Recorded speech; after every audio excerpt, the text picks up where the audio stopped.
Hello guys, स्वागत है आप सभी का क्लोट टेस्ट सीरीज में, जहां हम लोग आपको डेली एक क्लोट टेस्ट करवा रहे हैं फ्रॉम एमबी बुक, जिससे कि आप लोगों का फ्लो बना रहे और आप लोग एक बहुत अच्छी तैयारी कर सके। गाइस, आज का जो क्लोट टेस्ट है ये प्रैक्टिस वीडियो 32 है, लेकिन सेट नंबर 27 है एमबी बुक से जो हम लोग आपको करवा रहे हैं। मेंस का सेट ये है सीजीएल लेवल टियर 2 जो 2020 में आपके एग्ज़ाम कंडक्ट हुए हैं, उन्हीं के ये पेपर हैं बच्चों। उन्हीं में से एक सेट है आपका जिसमें क्लोट टेस्ट छपा हुआ है। सो गाइस, 10 मार्क्स का क्लोट टेस्ट कैसे करना है एग्जाम्स में, ये आपको आज सीख जाएंगे। तो गाइस, शुरू करते हैं अपनी कहानी क्लोट टेस्ट की जुबानी। फटाफट से बच्चों जिन्होंने अभी तक पिछली वीडियो नहीं देखी है वो पिछली वीडियोस भी देख लीजिएगा, जिससे कि आपका क्लोट टेस्ट बहुत अच्छे से बेहतरीन हो जाए। हमने अब तक इसकी 31 वीडियोस करा दी हैं और इससे पहले 3 वीडियो में हमने रूल्स भी बताए थे क्लोट टेस्ट को सोल्व करने के। वो वीडियो ज़रूर देख लीजिएगा। शुरू के 3 वीडियो हैं how to solve cloze test, जिसके उन वीडियो को ज़रूर देख लीजिएगा। वो बहुत शानदार वीडियो हैं, बहुत ज़्यादा शानदार। तो आज तो हम लोग आपको बताने वाले हैं सिर्फ और सिर्फ क्लोट टेस्ट की प्रैक्टिस कराएंगे, जो कि आपका आया हुआ एग्जाम पेपर में। चलिए शुरू करते हैं बच्चों क्लोट टेस्ट। सो गाइज, अगर क्लोट टेस्ट बड़ा भी है आपके पास एग्जाम में तो घबराना नहीं है। सबसे पहले आपको क्लोट टेस्ट को एक बार पढ़ के देखना ही है, तब जाकर के आपको निर्णय लेंगे। ओके गाइज, बिना पढ़े आप क्लोट टेस्ट को निर्णय नहीं लेंगे, ये ध्यान रखिए। आपको क्लोट टेस्ट पढ़ने से एक आराम ये मिल जाएगा कि आपको पता चल जाएगा कि क्लोट टेस्ट आपका प्रेजेंट में चल रहा है या पास्ट में चल रहा है, पहली बात। दूसरी बात, आपको ये पता चल जाएगा कि आपकी स्टोरी किस बेस पर है। ये भी आपको जानकारी मिलती है क्लोट टेस्ट को पढ़ने के बाद में। अब जैसे कि कह रहा है कि Antarctica is perhaps the one place on earth no one would have expected dash canyons. तो गाइस, यहाँ इज लगा करके उसने ये साफ कर दिया है कि आपकी स्टोरी चल रही है प्रेजेंट में। हालांकि अभी आगे आप कुछ नहीं कर सकते, लेकिन ये वाला हिस्सा आपका प्रेजेंट में ही था जो आपको ध्यान रखना है। अब जरा हम यहाँ पर ध्यान देते हैं आए हुए फॉर्मेशन पर और सेंटेंस के मीनिंग पर। कहना क्या चाह रहा है, कह रहा है कि Antarctica is perhaps the one place, एक वो स्थान है ऑन अर्थ पर, no one would have expected dash canyons. बच्चों यहाँ पर डैश में क्या आएगा ये तो मुझे नहीं पता है, लेकिन कैनोइंस का मतलब होता है दर्रा या खाड़ी।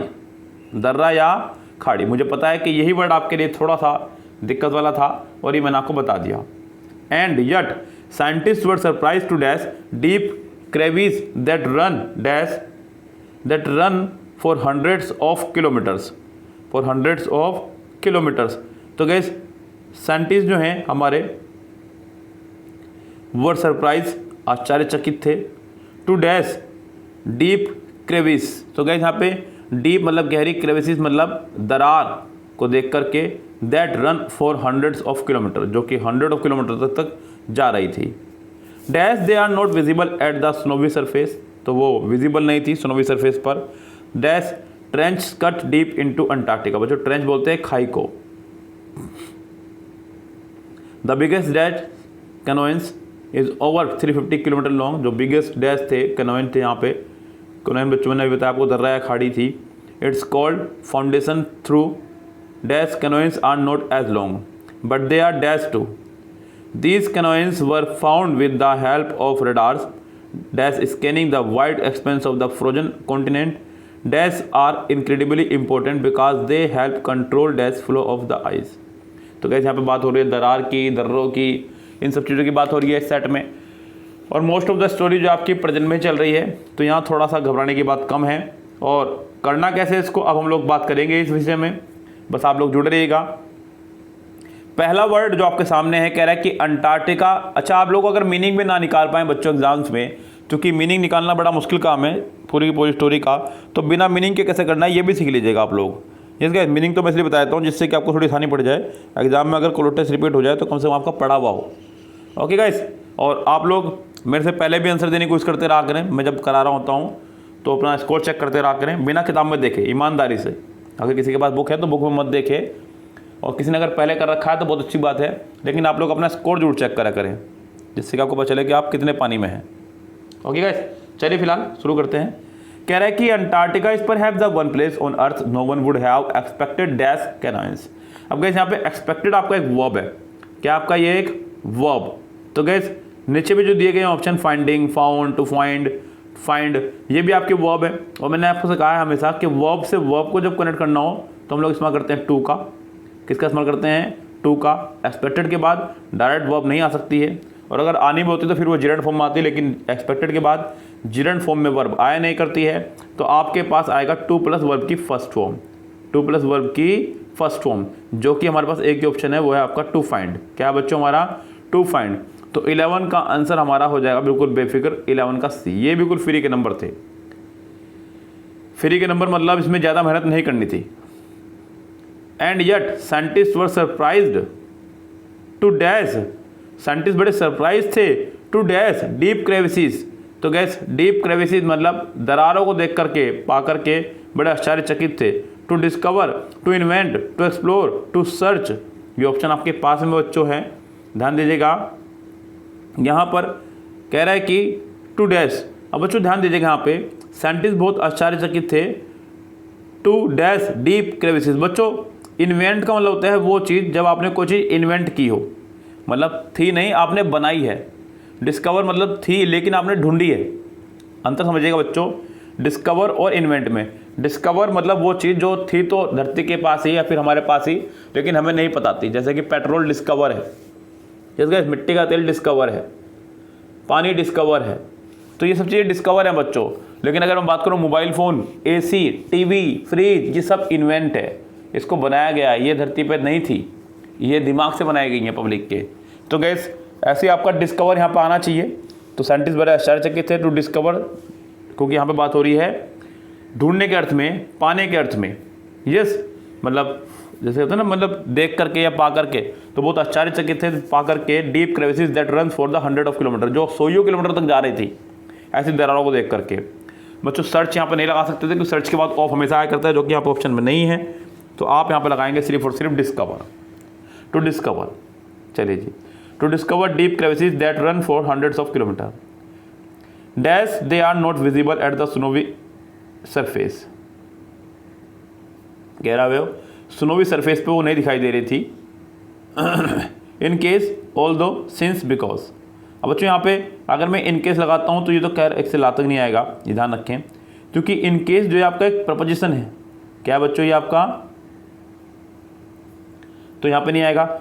दूसरी बात बच्चों इन केस लगाते हैं हम लोग कंडीशनल सेंटेंस के लिए। किसके लिए बच्चों? कंडीशनल सेंटेंस के लिए, जबकि सेंटेंस हमारा जा रहा है विरोधाभास में। इस केस तो इन केस आप यहाँ पे नहीं लगाने वाले हैं, तो इसलिए आपको इन केस नहीं लगाना है। आगे बढ़ते हैं। कह रहा है कि dash they are not visible at the snowy surface although, जबकि विरोधाभास के लिए, या फिर इसके बावजूद कि they are not visible at the snowy evening, snowy surface. Since बच्चों सिंस का इस्तेमाल हम लोग करते हैं क्योंकि के अर्थ में, परफेक्ट और परफेक्ट पास्ट इंडेफिनिट कि जब दो घटनाओं को जोड़ना हो तब, और विकास का इस्तेमाल भी कुछ इसी तरह से करते हैं। तो गैस यहाँ पर दोनों आंसर मीनिंग सेम है यहाँ पे, सिंस और विकास के। क्योंकि ध्यान देना, सिंस का मतलब भी क्योंकि, विकास का मतलब भी क्योंकि। क्लोज टेस्ट करते वक्त इन छोटी छोटी बातों पर गौर क्या करें बच्चों। अगर कभी भी क्लोज टेस्ट के अंदर दो वर्ड ऐसे जो एक दूसरे के सिनोनिम्स हो आ जाएं तो वो कभी भी आंसर नहीं होंगे, ये ध्यान रखें। और दो वर्ड एक दूसरे के एंटोनिम्स आ जाएं तो उन्हीं में से कोई एक आंसर होगा। अगर आपने मेरी बात सुन ली है तो इसे लिख लीजिएगा, एक बार फिर से सुन लीजिएगा। अगर दो वर्ड एक दूसरे के सिनोनिम्स आ जाएं तो वो कभी आंसर नहीं होंगे, और अगर दो वर्ड एक दूसरे के एंटोनिम्स आ जाएं तो उन्हीं में से कोई एक आंसर होगा, ये मैं कहना चाह रहा हूँ। तो गैस इन केस आ गया नहीं, ये दो सिनोनिम्स हैं, ये नहीं आएंगे। आपके पास बचता है सिर्फ और सिर्फ although they are not visible at the snowy surface dash trench cut dash them this these those. 40 number पे देखिए बच्चों यहाँ पे। अब जरा ध्यान देना होगा, आप लोग देख पा रहे होंगे कि यहाँ पे 14 के बाद प्लूरल नाउन है। क्या बच्चों? प्लूरल नाउन है। तो दिस का तो इस्तेमाल आप यहाँ पे कर ही नहीं सकते, दिस ट्रेंचेस, क्योंकि दिस के बाद में सिंगुलर नाउन आया करता है, सबसे पहली बात। यस क्लियर बच्चों बात। उसके बाद में गाइस अगर बात करूँ मैं यहाँ पे दैम की, तो दैम आपका एक ऑब्जेक्टिव केस है, ऑब्जेक्टिव केस से सेंटेंस शुरू नहीं किया करते। दूसरी बात ये भी आपका नहीं आएगा। अब बसता आपका दीज और दोज। दीज और दोज दोनों का इस्तेमाल किया जाता है प्लूरल केस में, लेकिन दीज का इस्तेमाल किया जाता है प्रेजेंट में, दोस्त का इस्तेमाल पास्ट में। हम लोग सेंटेंस को पास्ट में नहीं लेके चल रहे हैं, कट आया आगे। तो गैस वैसे भी सेंटेंस पीछे से पास्ट में चलता आ रहा है, ये आपको इज दिखाई दे रहा है, सॉरी प्रेजेंट में चलता आ रहा है, इज दिख रहा है, आर दिख रहा है। आप यहाँ पे these trenches cut deep into Antarctica, तो यहाँ पे हम लोग लगाने वाले हैं दीज। यस गैस, हालांकि दीज और दोस्त में ज़्यादा डिफरेंस नहीं है, बस प्रेजेंट पास के ही डिफरेंस को देखते हुए हम लोग दीज दोस्त का फैसला ले लिया करते हैं। हालांकि दोनों के ही रूल सेम है, दीज और दोस्त दोनों के बाद में ही प्लूरल नाउन और प्लूरल वर्ब आया करती है। अगर ये स्टोरी पास में चल रही होती तो डेफिनेटली मैं यहाँ पर दोस्त लगा रहा होता, यहाँ पे दीज में नहीं लगा रहा होता। चलिए फिलहाल कोई बात नहीं। These trenches cut deep into Antarctica, the biggest dash canyons is over 350 kilometre long. The biggest dash 15 option है, जरा ध्यान से देखिएगा। The biggest dash, the biggest one, the biggest like, the biggest so, the biggest such. अच्छा जी, option हमारे पास बढ़िया है। द बिगेस्ट लाइक कैनोइंस, बच्चों अगर मैं यहाँ पर लाइक लगा दूँ तो काम चलेगा नहीं, क्योंकि लाइक आपका एक प्रपोजिशन की तरह काम करता है जिसके बाद वर्ब नहीं आ सकती, यानी कि पूरा सेंटेंस नहीं आ सकता है लाइक के बाद में। जरा थोड़ा छोटा कर दो जिससे कि ऑप्शन और सेंटेंस इकट्ठे दिखें। इस गैस यहाँ पर कैनोइंस इज ओवर पूरा सेंटेंस है एक तरह का, तो प्रपोजिशन वाली बात कोई नहीं आएगी। इस गैस आगे हमारे पास है सो, सो के बाद एडजेक्टिव आया करता है, जबकि ये एक नाउन है, जब भी तो वर्ब ले रहा है तो सो आपका नहीं आएगा, ये बात ध्यान रखें। वन कैनोइन और सच कैनोइंस, तो गैस इन दोनों के पास बस से आपका दोनों के ही कंडीशन में से कोई एक लगाना होगा। वन का मतलब काउंटेबल हो जाएगा, तो आप यहाँ पे लगा दें सच कैनोइन इज ओवर 350 किलोमीटर लॉन्ग। अच्छा रहेगा कि आप यहाँ पर डी लगाएं, सेंटेंस का आंसर आपका हो जाएगा डी करेक्ट। चलिए आगे बढ़ते हैं guys. It is called foundation through dash canyons are not as long. अच्छा जी, आगे देखते हैं यहाँ पे ऑप्शन हमारे पास क्या है, प्रीवियस, अनदर, प्रेजेंट या अदर। ये आपके पास 16 है। ये यहाँ पर उसने आपके सामने रखा डैश कैनोइंस आर। ऑप्शन से मैं अगर बात करूँ यहाँ पे बच्चों, तो ऑप्शन में हमारे पास है प्रीवियस, प्रेजेंट, अनदर, अदर। अब गाइस यहाँ पे आपको लगाना है नाउन से पहले, जो सबसे बड़ी बात है। तो यहाँ पे प्रीवियस और प्रेजेंट की तो खैर बात ही नहीं हो रही है, टाइम की तो बात यहाँ नहीं हो रही है। कैनोइंस आर नॉट एज लॉन्ग, तो दूसरे जो अन्य कैनोइंस ही कहना चाह रहा है 16 क्वेश्चन में, जो अन्य कैनोइंस हैं वो इतने लॉन्ग नहीं है, ये कहना चाह रहा है। तो गाइस यहाँ पे कैनोइंस आर आया है, यानी कि प्लूरल नाउन और प्लूरल वर्ब आई है। इसको देख करके फैसला आप ले सकते हैं। ये जो हमारा अनदर है बच्चों, अनदर की कहानी कुछ और ही है। अनदर के बाद में सिंगुलर नाउन आया करता है, another plus singular noun, another plus singular noun, और जब सिंगुलर नाउन आया तो सिंगुलर ही वर्ब आएगी। जबकि अदर के बाद में प्लूरल नाउन आया करता है, और ये प्लूरल नाउन है, तो अच्छा होगा आप यहाँ पे अदर लगाएं, यानी कि इसका आंसर आपका हो जाएगा D correct. Okay guys, sentence का आंसर हमारा हो जाएगा यहाँ पर डी, पूरी तरह से करेक्ट। 16 का आंसर आपका हो जाएगा डी। आगे बढ़ते हैं हम लोग अपनी कहानी को लेकर के। But they are dash too, so other canyons are not as long, कोई अन्य कैनोइंस इतने लॉन्ग नहीं है, but they are dash too. Option हमारे पास पीछे हैं। But they are exciting too, impressive too, intense too, inspiring too. Meaningful हो जाएगा बच्चों यहाँ पे। But they are dash too, यानी कि गहरे भले ना हो लेकिन वो डैश होंगे। एग्जिस्टिंग, एग्जिस्टिंग नहीं, एक्साइटिंग है बच्चों। इम्प्रेसिव मतलब बड़ा होना किसी चीज़ का। इंटेंस तो खैर यहाँ पे आएगा ही नहीं, आएगी एनजी फॉर्म, तो ये तो आने से रहा। और इंस्पायरिंग मतलब कोई चीज़ जो आपको प्रेरित करती हो, तो ये भी आपका नहीं आएगा। आपका यहाँ पे आंसर हो जाएगा सिर्फ और सिर्फ बी करेक्ट। बड़े के अर्थ में आप यहाँ पे बी लगाने वाले हैं। These canyons were found with help of radars, ये कैनोइंस पाए जाते हैं रडार की हेल्प से। Dash scanning the wide expanse of the frozen continent, जिनको हम लोग स्कैनिंग करते हैं बच्चों, स्कैनिंग से करके मतलब पता लगाते हैं। अब यहाँ पे ऑप्शन हमारे पास में है, क्योंकि until, when, after, before, until, when, after, before। अब गाइस यहाँ पर अगर आप लोग ऑप्शन से ही खाली खेल खेलें तो आप लोगों को दिख रहा होगा दो प्रपोजिशन एक साथ, जो कि है आफ्टर और बिफोर, जो कि एक दूसरे की अपोजिट भी हैं। अभी मैंने आपको एक कहानी सुनाई कि अगर दो अपोजिट वर्ड एक साथ आ जाएं तो उन्हीं में से कोई एक आंसर होगा, और अगर दो सिनोनिम्स एक साथ आ जाएं तो उनमें से कोई आंसर आपका नहीं होगा। सबसे पहली बात। दूसरी बात, अगर मैं क्लोड टेस्ट की तरफ चलता हूं तो क्लोड टेस्ट की तरफ भी आप एक बार देख लीजिएगा। क्लोड टेस्ट में उसने यहाँ पे लगाया है स्कैनिंग, जो कि है आपके एक आईएनजी फॉर्म वर्ब की फर्स्ट फॉर्म में। बच्चों जब भी वर्ब की फर्स्ट फॉर्म में आईएनजी हो तो उससे पहले हम लोग प्रीपोजिशन का इस्तेमाल कर सकते हैं, किसी कंजक्शन का इस्तेमाल आप नहीं कर सकते। कंजक्शन का इस्तेमाल आप तब कर सकते हैं जब कंजक्शन के बाद दिया गया सेंटेंस सब्जेक्ट में चल रहा हो प्लस वर्ब में चल रहा हो, फिर सब कुछ उसके पास हो। तो यहाँ पर आप ये भी कारण है इन दोनों के ना लगाने का, ना तो यहाँ पे अंटिल आएगा ना यहाँ पे व्हेन आएगा। अब यहाँ पे या तो बिफोर आएगा या फिर आफ्टर आएगा। अब देखना है क्या आएगा। These canoes were found with the help of radars after scanning, scanning करने के बाद, न कि स्कैनिंग करने से पहले। यस, रडार के द्वारा ये ढूंढे जाते हैं स्कैनिंग करने के बाद। तो यहाँ पे आफ्टर आएगा the wide expanse of the frozen continent.